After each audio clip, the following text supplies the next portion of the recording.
Distinguido docente, apreciados compañeros, tengan ustedes muy buenas noches. Quien les habla es Livia Abigail Peñalosa Salas, estudiante de la Universidad Continental de la Facultad de Derecho. En esta oportunidad tengo el agrado de abordar acerca del principio de administración de justicia, inciso 14, el cual se encuentra en la Constitución del Perú. Contenido doctrinario del principio. La Constitución reconoce el derecho de defensa en el artículo 139, inciso 14, en virtud del cual se garantiza que los justiciables en la protección de sus derechos y obligaciones, cualquiera que sea su naturaleza, es decir, civil, mercantil, penal, laboral, etc., no queden en estado de indefensión. El contenido esencial del derecho de defensa queda afectado cuando en el seno de un proceso judicial o cualquiera de las partes se les impide, por concretos actos de los órganos judiciales, ejercer los medios necesarios, suficientes y eficaces para defender sus derechos e intereses legítimos. Sin embargo, no cualquier imposibilidad de ejercer tales medios conduce a un estado de indefensión que atenta contra el contenido constitucionalmente protegido de dicho derecho, sino que es constitucionalmente relevante cuando se genera una indebida y arbitraria actuación del órgano que investiga o juzga al individuo.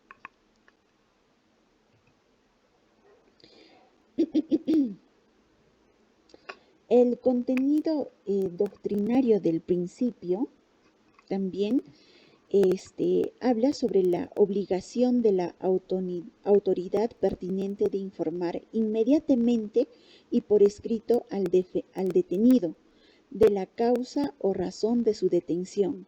Le permite conocer el motivo o razones de la misma.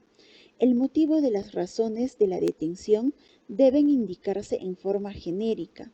El título o sección del Código Penal o leyes especiales precedidos de la palabra implicado, por ejemplo, implicados en el delito de asalto y robo, implicados en el delito de tráfico ilícito de drogas, etc. Está prohibido hacer uso de expresiones orden superior, investigación que se practica, denuncia en su contra, etc. Vulneración del principio. Cuando a una persona se le imputa un delito, esta tiene como derecho inviolable que se informe de sus derechos y se le comunique de forma inminente de los cargos que se realizan en su contra. Asimismo, tienen derecho a ser asesorado por un abogado defensor, de cual requiera de su servicio. En caso que no cuente con tal, el Estado le brindará un abogado de oficio, el cual deberá asesorarlo constantemente en lo que finalice el proceso. Además, el presunto autor del delito tiene como derechos a que se otorgue un plazo razonable para que se prepare su defensa, a realizar su autodefensa material, utilizar medios de pruebas pertinentes e igualdad de medios probatorios, entre otros derechos.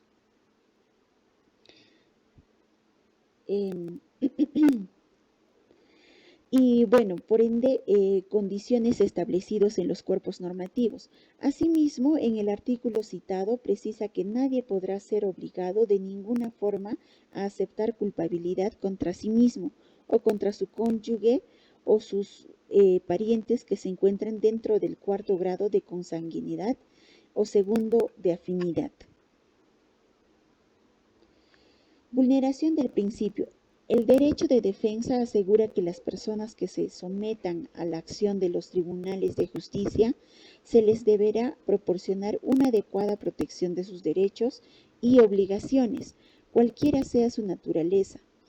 No queden en ningún tipo de indefensión.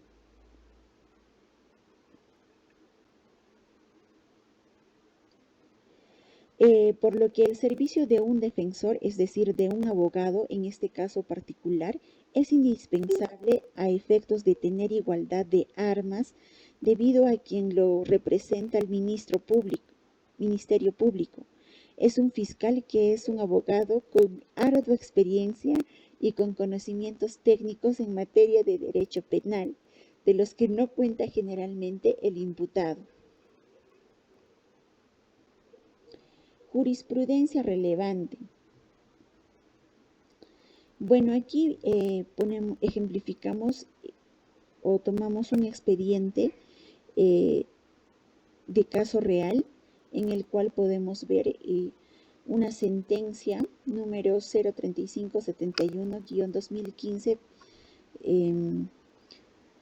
por el abogado Abel Muñoz Sáenz. El defendido fue Paulo César Quispe Campos. El asunto fue recurso de agravio constitucional interpuesto por don Abel Muñoz Sáenz, abogado de Paulo César Quispe Campos, contra la resolución de Fojas 136, de fecha 18 de julio del 2014, expedida por la Segunda Sala Penal de Procesos con Reos Libres de la Corte Superior de Justicia de Lima, que declaró improcedente la demanda del habeas corpus de autos.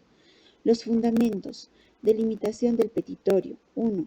El objeto de la demanda es que se declare nula la sentencia de fecha 29 de mayo del 2012, que declaró no haber nulidad en la sentencia de fecha 20 de diciembre del 2011, que condenó al favorecido a 32 años de pena privativa de la libertad por los delitos contra el patrimonio, es decir, hurto agravado, y contra la libertad sexual, es decir, violación sexual de menor de edad en grado de tentativa, y que en consecuencia se disponga que se señale fecha y hora para el informe oral.